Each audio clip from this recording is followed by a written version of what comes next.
Hello, this is our review on Jujutsu Kaisen Cursed Clash, a game that had promise, had potential, but its own key details are what killed it. I'm your host Colin, and let's get into it. Jujutsu Kaisen Cursed Clash came out February 2nd, first for PC players, and was based off of the series Jujutsu Kaisen by Gege Akutami. It's a 2v2 based arena fighter made by Bandai Namco that had potential for its unique choices, but dropped the ball when it came to the actual feel of the game. I'm gonna start with something small. The menus are really bland. Nothing catches my eye, and honestly waiting 15 years for an online match is going to be the end of me.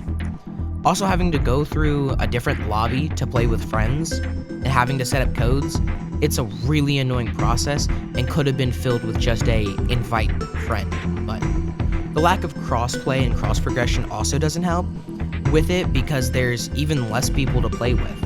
It has some major issues with its key features. The fact it's a 2v2 fighter. Because of this, combos aren't combos, and every end of a combo blasts the opponent away. The only way to actually do a full-on combo is to wall bounce, which for a game with a bunch of walls everywhere is harder than you think. The reason for this is so you can attack with teammates to launch a giant combo attack using your curse technique, which is the only way to do damage. I'll say this. I like the uniqueness of how its hacking works.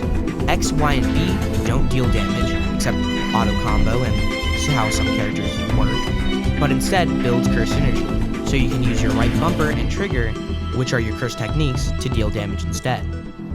Another major flaw is the floatiness of the movement in combat. Nothing feels grounded, so it doesn't really feel like anything we're doing actually has an impact till the last life is dusted. The reason for this lies in the maps. Some maps have giant obstacles in the way, so the floatiness is to let your character jump buildings and floors, but that doesn't make up for it. It'd make much more sense to have maps without these and get rid of the float that comes with it, so that way every punch actually feels like it's doing something.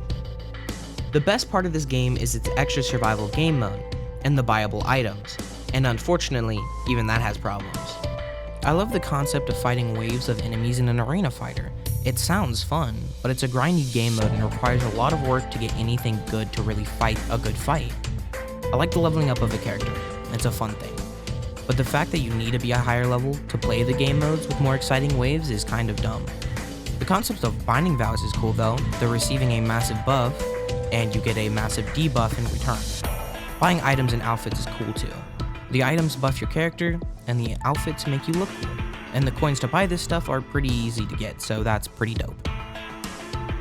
Lastly, I want to touch up on the story mode.